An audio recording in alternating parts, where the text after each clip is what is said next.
Hey, Pete and Alex. Just wanted to let you know I took your advice, and I got my internet connected with a brand new coaxium cable. So now my internet speed, it's like I'm flying through hyperspace online. Thanks for the recommendation. And remember, if it's not coaxium, it's not Solo approved.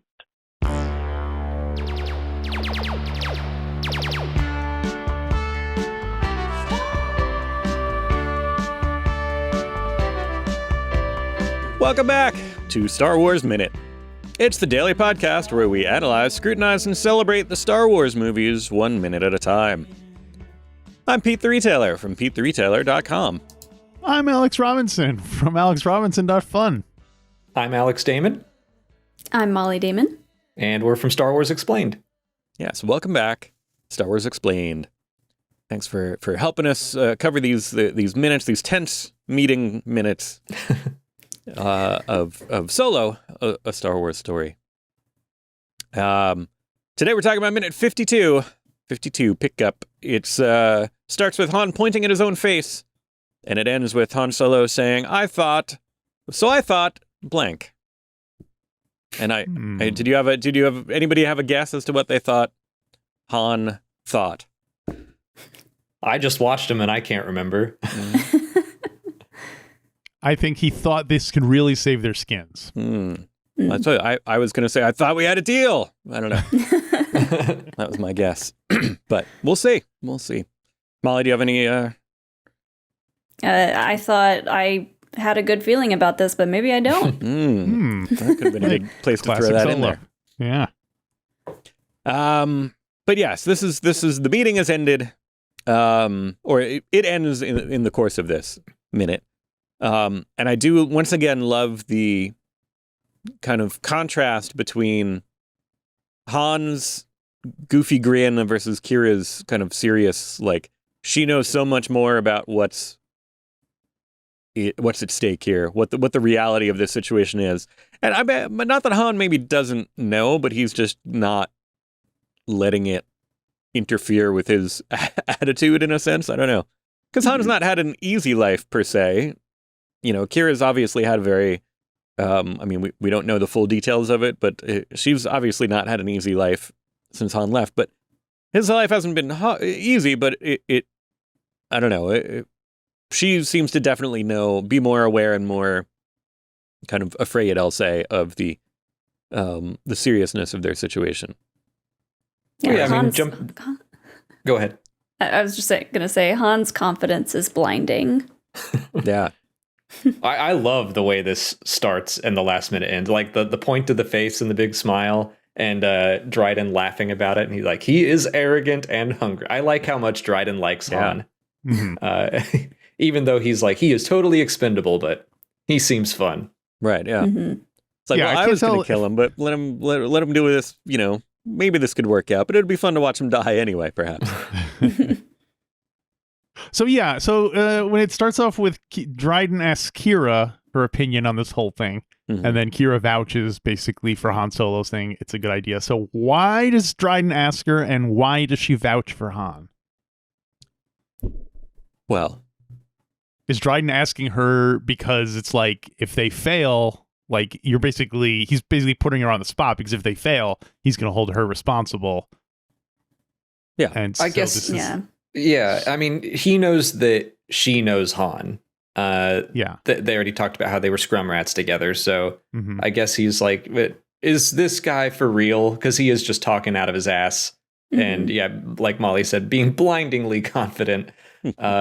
He's like, how much of this is truth? And so, yeah, I think he does value her opinion there.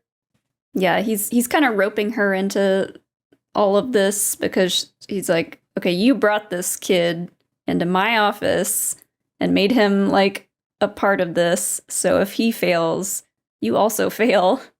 Yeah.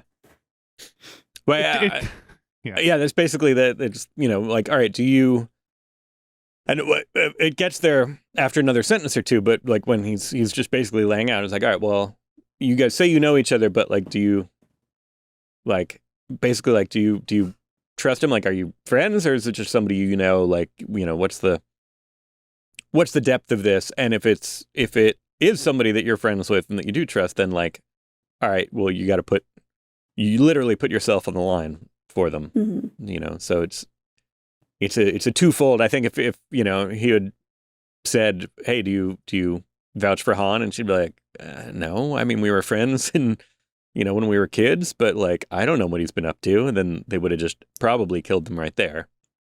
So would that have been better for Qi'ra?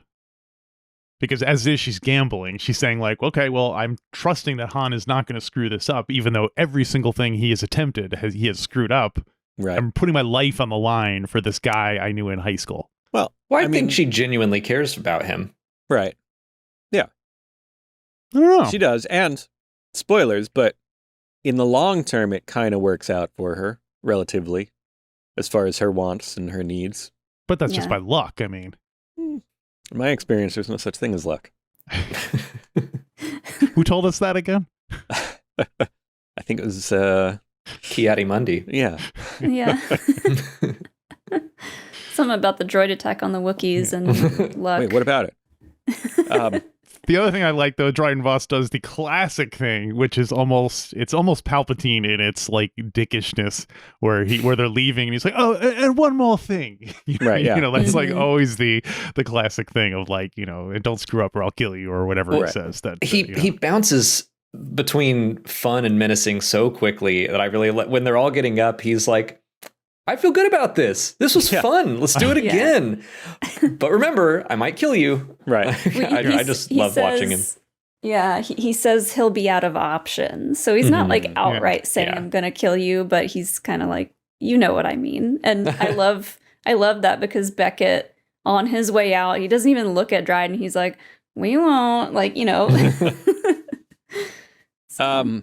Yeah, it does, the way he says that, like I feel great about this plan. Like it's smarmy, but also not. Like, I don't know. So it's great. It's great delivery, good writing. It makes me think of what is it? Is it Ghostbusters 2? I'm excited to be part of this plan. I know the line you're trying to think of. I love this plan. I'm excited to be a part of it. That kind of a thing where they're like, it's obviously a last ditch, strung together plan, and Bill Murray is just kind of, instantly jumps on board, psyching himself and everybody else up for it, essentially. And so I like the similar thing, different spin on it, but it reminded me of that. Mm-hmm. And I do want to start working, well, see you all on Savareen, like into my dialogue more. One of those things I'm going to try to work into kind of, it's almost like a less serious, meet you at the rendezvous point on Tatooine. Because that has some serious, like, see you all on Savareen is a much more party one. So it's like, well, great. Let's go accomplish what we're going to do, and then we'll meet up. We'll go have some brandy. It'll be great. Yeah, exactly. Some coffee. As far as we know, Dryden's just partying that whole time. Yeah. He's on a party yacht. Of course he is. I wonder, do you think I guess he has fun. He seems tense.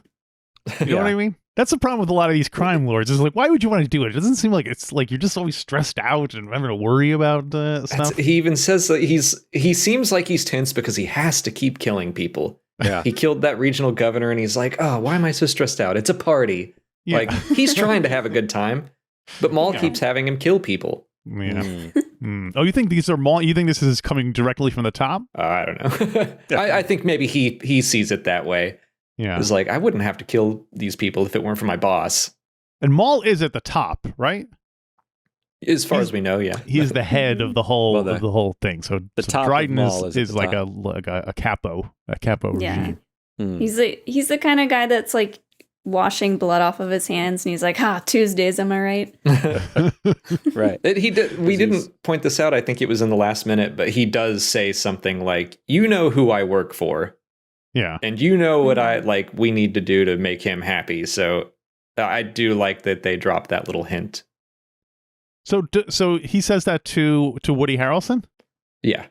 So does everyone know that the head of Crimson Dawn is a Sith Lord? Or do they just think he's a bad butt mother lover? I know Qi'ra knows based on the Crimson Reign comics. I think they just see Maul and they're like, scary dude, don't want to mess with him. Yeah, at this point, he's known as the half robot man, the scary half robot man. Right, yeah. And everybody's like, ooh. I hear you had spider legs once. Yeah. I would have kept the spider legs personally. It seems like as an intimidation thing, having giant spider legs is a pretty Do you think he can look. swap them out, like based on his mood? I hope so. Is there like a closet he's got like ski legs just in case? Like, or it's like a Death video Watch. game where he picks which body, it's like a menu of bodies. He's like, oh yeah, I want the snail legs. Right. Legs, this one has better acceleration, tail. but the traction and handling isn't so great. Yeah, So, yeah, exactly. Is Death Watch the ones that gave him the new legs? I can't remember. Yeah. Yeah, because we just watched that episode of the Clone Wars, and he gets like fancy new legs, and Savage gets like a really janky arm. Like they just took all the leftover parts, and they were like, this looks like an arm, I guess. Or Savage. So you actually see that happen on camera? You see him like being lowered down into his new legs or whatever? No, he just wakes up. He wakes up there. and yeah. Got it. That'd be funny. We first put them on. They're all wobbly and stuff. Slipping around. They have to be like perfected. The quite It's like Vader he and just keeps falling right over. the robot chicken bit where he presses a button on his chest and like skates come out of his feet. He's like, oh no. Yeah. That seems like it would be more useful rather than stomping around at it. Yeah. How do you guys feel about Woody Harrelson in the movie? I like him.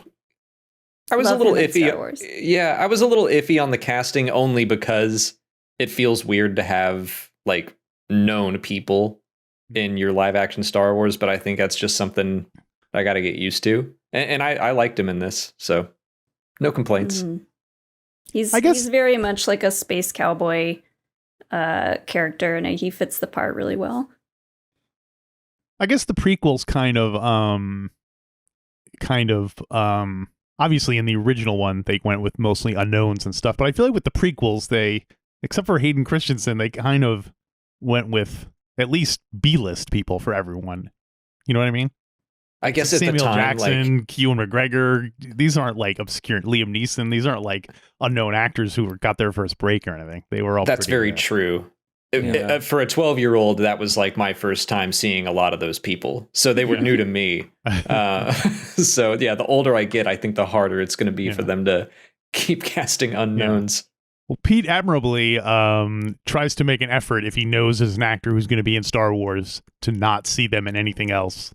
Like you have not seen Ex Machina or Inside Lloyd Llewellyn or any of the other Poe Dameron movies. I finally did see Attack the Block, and I liked that. But great movie. I try, even if I don't know. Like luckily, I'm out of it enough that I usually haven't seen somebody in something, and if I did, I don't remember it. So then my first exposure to people is usually in Star Wars, and then I'll follow that up and be like, oh, it's the movie with so and so in it, which has worked well for the most part. This movie has a few exceptions to that, obviously. So, I was going to change a different question. No, go ahead. Next question. Yes, you in the back. What do you think Dryden Voss's office smells like? His Vossfus smells like? Does it have is it like a cedary type? I'm thinking of like a cedary type. I was just going with a museum smell, kind of musty, bunch of old stuff. I don't know. Moldy old he's got antique. those like plugins with some kind of like good smelling thing, or it could be like when you walk into a Hollister or like a Abercrombie store in the mall, and you're just like overwhelmed with the smell of cologne or something like that. The thing also about the smells in his office is I bet like if you were to say, well, what scent is that? It would be like, oh, that's Alderaan mist. You know, they wouldn't even tell you. It wouldn't be anything that we wouldn't even know what it smells like. It would just be. Because, nothing's mist the way Alderaan is mist. Oh. Yeah, I mean, kind of tying into what Mollie was saying a little bit, I think, and this has come up before, I think we were talking about the Death Star originally, that I'm sure somebody at Dryden Voss's level has paid for a custom scent There's those companies that do high-end custom scents. So, yeah, I bet that's probably true. And Mollie was talking about him having Glade plugins, but what people don't know is that his scars that light up, that's actually shooting smells out. So that's what spreads the nice Alderaan mist throughout the office. Is it always it's like one of those timer misters every minute or two. Nice. Although, also, I like the idea of him, when he gets angry, we see them kind of turn red a little bit when he gets angry, and if he gets even angrier without killing somebody, that's when that just sprays mist out of them. He's like a but it's always but it's always pleasant, because I would think when he would get mad, it would be a bad smell. You know what I mean? No, it's always nice, and it suits him. That's nice. Yeah. Yeah. So otherwise, it would just make him angry if it was like. I thought it was like a mood scent. You know what I mean? Yeah, it's a corrective technique. So it sprays like a nice calming, soothing thing. So it sprays it out, and it's like the opposite of a skunk. Yeah. I could see how that could evolve, because that would your prey would be lulled into sort of being docile. So maybe that does work. If you smell lilac, you know you're in trouble. Right. Fresh laundry scent. What would be your personal scent if you guys had the superpower of I think I would do like a cookie, kind of like cookie scent, fresh baked cookies. That's what I was thinking of. Garlic and onions. Garlic and onions. Go for popcorn. These are all decent smells. Although I'm worried about Alex's cookie smell. Why? Because the smell and the taste of chocolate really bother me, and often cookies are chocolatey. And I'll go for a sugar. No, it'll be like a sugar cookie. Okay, then I'm on board. I'm on board. Okay. I will smell you. Pete doesn't like chocolate. He doesn't like the Vader scene. I'm so confused. Loves Rise of Skywalker. Loves Rise of Skywalker. Don't care for Seinfeld. It's a real. I'm not doing it intentionally. I'm not trying to be contrarian. It's just This is a case study that needs to be done. Mm-hmm. Yes, I don't know what my it's tempted to go in the dessert route now that you mention it. For like a leathery smell. Like a leathery smell. I don't want to be leathery. Yeah. No. You don't like when you walk into. I should be leathery. Yeah. Not regular, like Run-Yip leather. Run-Yip. I definitely. I smells smell great. Like Run-Yip. Yeah. Tanned Run-Yip is what you smell like. Blase tree goat. That's what that's my custom smell. Yes.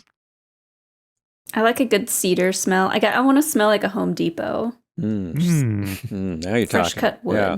Not the gardening department. You don't. I don't know. Do you want that earthy kind of? Well, because often the gardening department has bags and bags of fertilizer, which if you get too close to that, you're not doing too well. Yeah, it all depends on the aisle, I guess. Other side of the store, yeah. No. Yeah. Well, that's all I have for minute 52. Pete, you got anything else? No, that's pretty much all I had. Do you guys anything for 52? They've just walked out the door. They're leaving the party. I'll just say, because we haven't yet, at least us on our minutes, I think Alden Ehrenreich is great. I really loved him in this scene. He was the one thing going into this movie that I was like, I don't know, recasting Han Solo. I don't know if I can accept someone else in the role, but I didn't question him once. I thought he was awesome. Yeah, he blew away my expectations for this movie. And I feel like this movie is one of the Star Wars movies that every time I watch it, I feel like I like it better and better. Which I didn't think that would happen, because I was kind of iffy on this when we first saw it, but now it's one of my favorites. Yeah, I agree. I assume you guys saw it in the theater. Mm-hmm. Well, where did you see it, and was it crowded? We saw it at the Regal 24 in Atlanta, which is a nice big theater. It wasn't that crowded. It was opening night. I would say it was half full. I was surprised at how it didn't feel empty, but I was also okay, this is not a packed house. Yeah. For opening Star Wars. Yeah. I think for the second time, were we in California for that? Yeah, we were in Burbank for that. Yeah, because we were out there for something else, and I do remember I did fall asleep during my second screening of it. That was because of jet lag, though. I think that was jet lag and a little bit of day drinking, maybe. And the recliner seats. Yeah. Oh, yeah.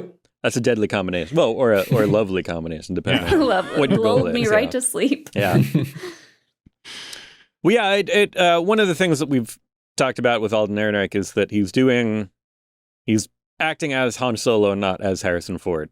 And it's it's a tough shoes to fill, so that's probably the best way to go. Although, if you guys come back tomorrow, we're going to talk about somebody else who's doing more of a dead-on impersonation of an actor playing a character, and we'll see how that goes. Can you guys come back tomorrow? I will be there. All right. Yes. Molly? Yes. All right.